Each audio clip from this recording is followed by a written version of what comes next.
Good afternoon. I'm here with my guest, Richard Oxenberg. Richard, welcome. Glad to be here. And I'm here to talk to Richard, is a colleague of mine at Endicott College, and I'm here to talk to Richard about his new book on the meaning of human being, Heidegger and the Bible and Dialogue. Right.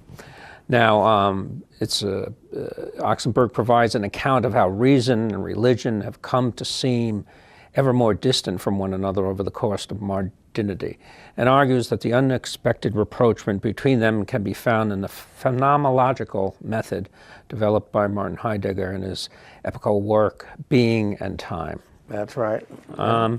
Now, Richard, just briefly, you were getting doing your doctoral thesis at Emory, and you had this sort of plum job for a graduate student. Maybe you could talk a bit about that. I had started as a software developer, and I was going for my degree in philosophy at Emory University. And I had, luckily, I was able to do customer support for the product of software developing, the product that I had worked on as a software developer. And that didn't require a lot of effort because I already knew the product fairly well. So I was able to work on my dissertation during a lot of that time. So that was very helpful. Okay. Now, your son, I mean, really, from the mouth of babes, right? I mean, a lot of things come because the kids ask questions. They don't have all the baggage. There's the purity, and they will ask questions that we just take for granted. And Gabriel, your son, who I often seen at the All Pan, I may say has a hearty appetite, he asked you in temple, was it, where's God? I mean, you're sitting there and where's God? Yes. Yeah, we were sitting in synagogue. Actually, this happened with my wife. I had to change it in the book to have it be a dialogue with me because that's how my wife wanted it. But anyway, Gabriel, he was about 3.5 years old or so, and we were in synagogue, and he began looking around. He kept hearing everybody talking about God and talking to God, and he suddenly, began looking around saying, well, where is God? He couldn't see him anywhere. He was, just really, as a child, asking the question of what is this God that everybody is referring to? And so I begin the book with that, with that incident, because that incident seemed to me to reflect kind of the modern world's bemusement over religion, right? We live in a time in the modern age where the empirical, what we can see with our eyes, what we can experience with our senses, is for us what seems to be most real, right? That's what we've been told, right? And God is not available to us as something that we see with our eyes or can touch, right? It's God is spirit, and the whole idea of spirit seems not to quite fit into the modern worldview. And so Gabriel's looking around to try and see if he could see God anywhere. And the Bible and Gabriel, yeah. Right, struck me as being a kind of reflective of what the whole modern experience is. Looking around saying, where is God? And in some sense, my book was an attempt to address that question. Okay. And is that a question that you have? Oh, absolutely. It's a question that I had throughout my life. You're still questioning? And I still question it, of course. It's, I see religion and I see the spiritual quest as something that is ongoing. It's something for which we don't have any definitive answer. It's full of questions, but the questions that religion poses to us seem to me anyway to be some of the most important questions human beings ask. Do you believe in God? Well, in order to answer that question, honestly, I have to, we have to sort of say what we mean by God, and we have to say what we mean by believe in. I believe... It's never a simple question. It's not a simple question. Right. Right. I mean, there are ways of thinking about God that don't resonate with me at all and that I would tend to reject. Like some patriarchal figure on a throne. Some patriarchal figure with a long beard who is who has to have his way in everything, and who is a he. So those ways, those very concrete ways of thinking about God, are ways that don't seem to me to be true. I take them largely as symbolic or representational of a deeper understanding of the meaning of God that lies behind that image of the patriarchal figure. So that you have to deconstruct, in some sense, that notion of God in order to get to what we in our spirit are really seeking, which is not simply to have a great patriarch tell us what to do, but to be connected, I think, in a fundamental way. Connected with what? Well, connected to what is fundamental to reality. I think that human beings, in some sense, we are really such remarkable creatures, right? I mean, here we are in the middle of this great world, but we are at the same time like islands separated from the rest of the world, right? I mean, we are each just ourselves, and we are not the rest of the world. So we have this experience of, in some sense, being at a distance from the world that we relate to. And that distance both allows us to be separate selves, but also, in some sense, threatens us, right? It keeps us from feeling connected. I mean, if the distance becomes too great, we become completely isolated. So I think there's this longing on the part of most human beings for a deeper connection to what is fundamentally real.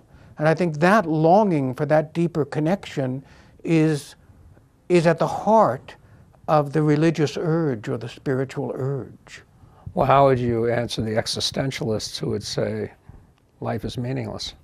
Yeah, well, it's an interesting thing. Is it meaningful that life is meaningless? I mean, that's one way you could ask the question, right? Because if life is really meaningless, then it wouldn't be meaningful that life is meaningless. It would not matter that life is meaningless. It wouldn't be no more depressing that life is meaningless than joyful that life is meaningless. But when the existentialists say that life is meaningless, they usually think there's great meaning to that. Oh, okay. Right? So if it's meaningful that life is meaningless, we have to explore what that meaning is. And that seems to suggest that life isn't meaningless. The meaninglessness of life meaningless has meaning. Is itself meaningful. Meaning, yeah.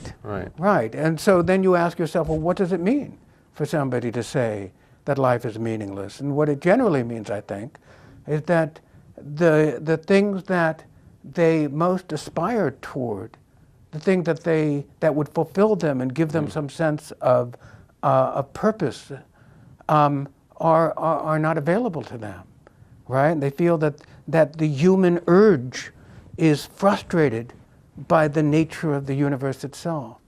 And so given that, life is a futile project, as I think Jean-Paul Sartre said. Yeah.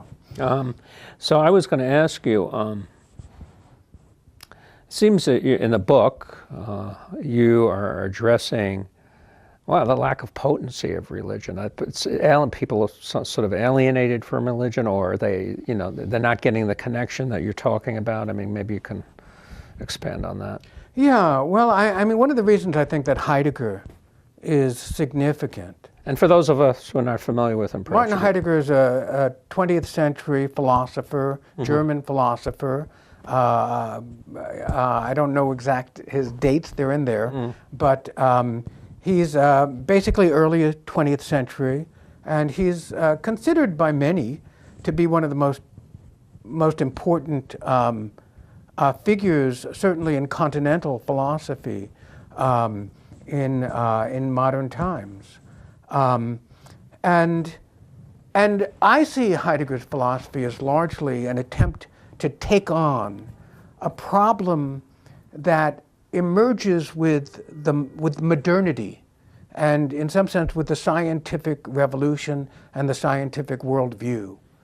And science represents reality in some sense, as if there is some sort of objective reality out there that exists independent of our experience of it, right? And we often think that to really get to the truth of something, we have to see what that something is like apart from anybody's experience of it as it is in itself. One of the things that Heidegger... But I think you talked about in the book that it's impossible to do that. Yeah, exactly. One of the things that Heidegger points out, and this is something pointed out by I see it as the meaning of the phenomenological movement in philosophy.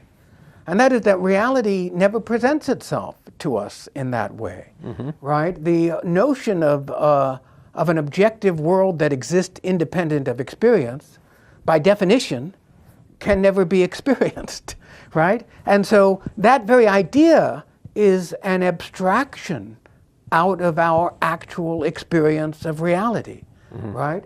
And it is that abstraction, you talk about the meaninglessness of life or the meaninglessness of the universe, it's that abstraction that in some sense allows us to see reality as meaningless, because we abstract out this idea of an objective world that exists apart from our concern with it, and then we say, well, it's indifferent to our concerns, it has no bearing on our concerns. Don't the Buddhists touch on that a bit, about how these tangible forms of things of that nature are not important? I mean, in other words, they're an illusion, but... Well, I think that, Buddhism, I don't really go very much into Buddhism in this book, but I do think that the phenomenological approach to reality, or to the approach to life, is close to a Buddhist approach. I think that, one of the questions Buddha asks is, how does reality appear to us? Well, I asked you the question, because I was reading your book, and, and I emailed you, and I said, well, why should I?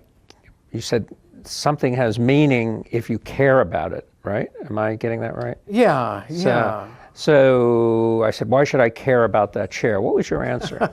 The chair was next to me. I said that you have to care about the chair because the chair provides you some place to sit. Okay. Right? What I was, I guess the bigger idea behind that is that when we begin to recognize, or when we once we recognize that reality is not something out there apart from us, and some sort of objective world that we are only incidentally connected to, right?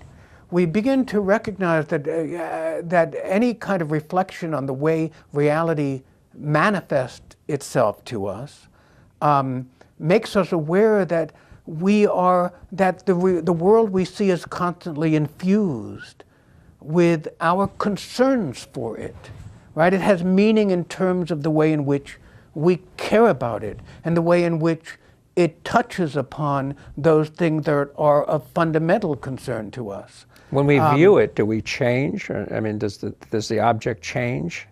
I mean, does it change? I mean, what I'm trying to say is, if you have an object and it just, well, what you're saying is basically the object just doesn't exist by itself. It exists because we care about it, we view it, we have a perception of it. Right. So, I mean, the chair is very different, might be very different to you than me, right? Right. Well, that's also one of the things that I discuss in the book, right? I mean, that idea, that's where in a sense, modern idea of objectivity comes from. Right. Because we say, well, the experience of reality is different for all of us. So what we want to find is that aspect of reality that is not subject to the differences that we impose upon it. That's the objective world, right? And the noted critic Dennis Staley, he was talking about quantum physics and how things, by us just viewing them, things change. Did you touch on that on your book? I don't talk about quantum physics in the book, but it does seem as if the physicists themselves are now coming to a recognition that you can't understand the nature of reality apart from the way in which reality is manifest to some observer of that reality. And that would, I mean, if physics ever gets solid about that, that would parallel the insights that the phenomenologists have come to through philosophical reflection. Now you bring in, let's just see.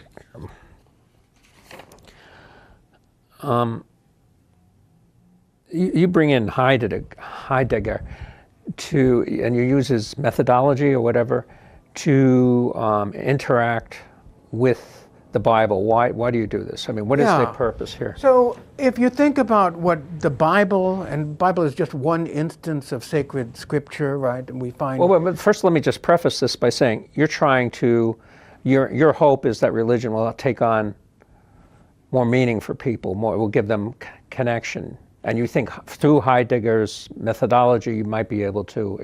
Yeah, well, I don't see myself so much as a religion salesman. Right. I'm not trying to But you see the value in it. I see religion as it exists now in the world as a double-edged sword. I think that that flawed ways of approaching religion do great damage in the world.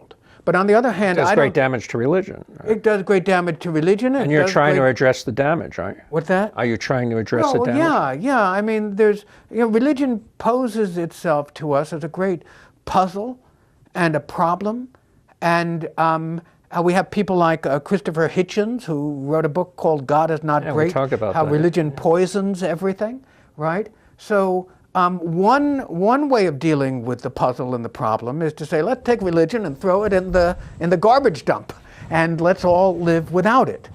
I don't think that's actually possible, because I think that religion addresses fundamental concerns of human beings that we cannot throw in the garbage dump. So the other way of addressing that problem is to say, let's examine the nature of religion and see what is valid in it and what is invalid in it, and bring out the positive, and let go of the negative, and understand it more profoundly and more fully.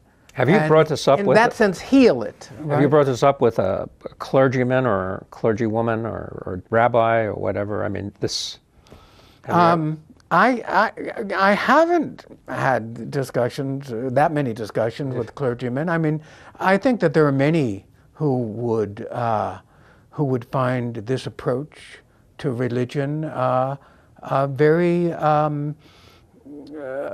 something that they would affirm very much. There's a guy named what's his name, Richard Rohr, who posts a great deal of stuff along the lines of what I'm saying. I think there's a large number of people out there who are trying to do what I'm trying to do with religion in this book. Okay.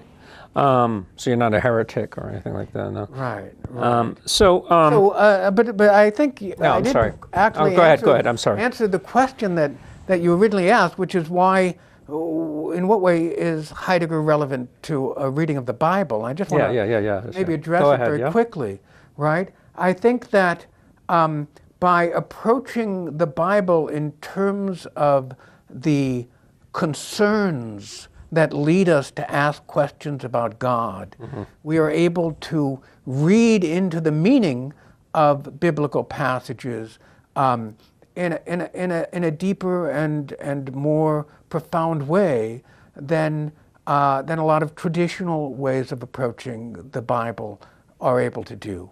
So I find using Heidegger's phenomenology and using his analytic of the human being to provide a kind of window into a new kind of examination of what the Bible is. This isn't like, for instance, if you were a Talmudic scholar, they don't really get into this type of questioning.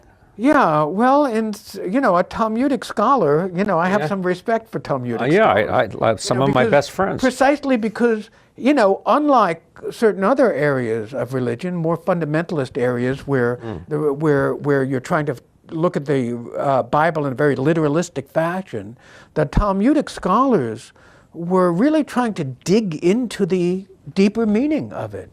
So in that sense, there's a way in which what I'm doing, it seems to me to be a kind of modern continuation of what Talmudic scholars were doing in some sense. Yeah, but Talmud is law, isn't it?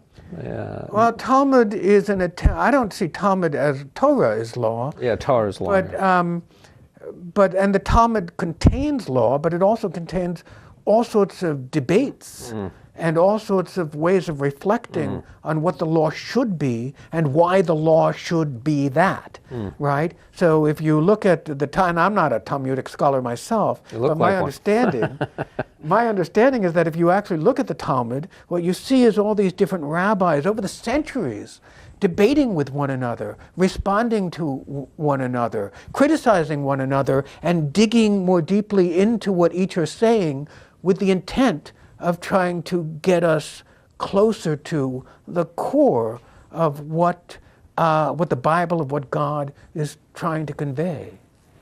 Okay.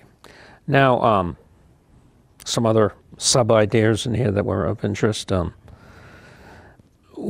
You point out we feel repellent to death, and so this makes us inauthentic. Right. Well, this is a basic theme in Heidegger's Being and Time. He calls it being towards death. Human beings have an awareness that we are subject to death, right? And this awareness is not always right there in the forefront of our minds, but we have an experience of it at an emotional level. Heidegger feels that there's a basic anxiety that runs through human life that is a function of our awareness of our mortality, of our being towards death. And that our endeavor to escape that anxiety leads to our attempt to really to hide ourselves from ourselves. We don't want to confront the truth of ourselves because that truth is in many ways disturbing to us. And that's religion. Ideally, religion would bring you to the truth of yourself. And exactly. The truth of being, this leads, according to Heidegger, to inauthenticity, right? We don't want to look at the truth of ourselves. I think that, and that's about as far as Heidegger goes. He says in order to, at least in Being and Time, he says that in order to be an authentic person, we have to be willing to, in a sense, courageously confront our being towards death. What I think religion says is that what Heidegger doesn't, the question that Heidegger doesn't answer or even ask is, why should we feel so anxious in the face of death? I mean, there's nothing obvious about that, right? We could be happy-go-lucky about it, right? We could be saying, okay, I'm going to live for a certain number of years, then I'm going to die, and that's just great. We don't have to feel anxious about it, but we do, right? And I think that religion, especially biblical religion, presents a reason for that anxiety, puts that anxiety in a certain context, and especially with respect to in Christianity, that context is that we are anxious in the face of death because we have somehow lost touch with, we are not in touch with that which is fundamental to life, which is God, right? God is not death, God is life, God is eternal life, right? And our anxiety in the face of death is a function of our having somehow become severed from an experience of the eternal. And so in essence, God is dead. Well, God is not. I know He's not dead, but God He's is absent. Dead for these people, or absent. Right. God is absent, and we are absent. Or to put it another way, it's not God that's absent; it's that we are absent from God. And in many, many ways, I mean, the whole Bible can be now understood as an attempt to address that problem, an attempt to say to human beings, here's the problem, and this problem leads to all sorts of horrific behaviors on the part of human beings, and then here's the way to address that problem. So in Judaism you have the law, by living in accordance with the mitzvot, right? You connect yourself to a sense of the eternal, and that allows you to overcome that fundamental anxiety.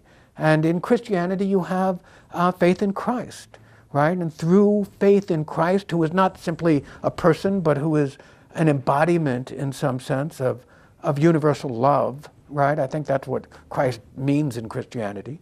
Through dedicating oneself to that, one is able to overcome the anxiety of being towards death, which allows one to be a more authentic person and to live a less messed up life.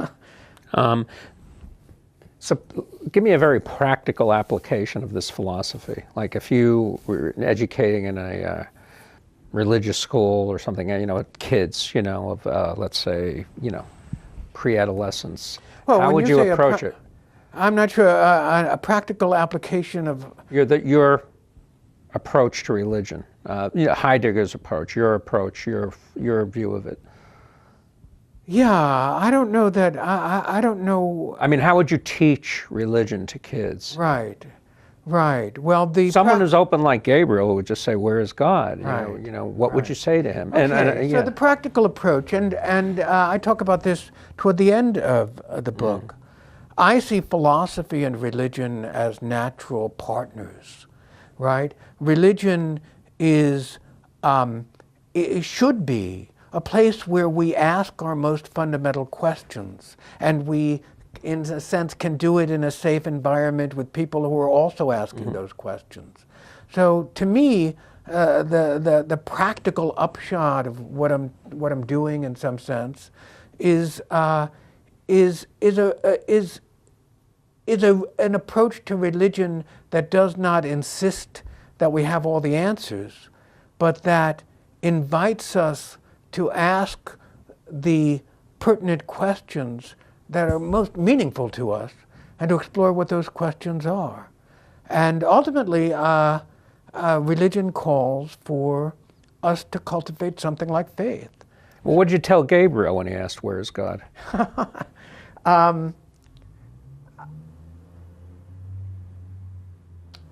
I think that what I tried to explain to him was that God was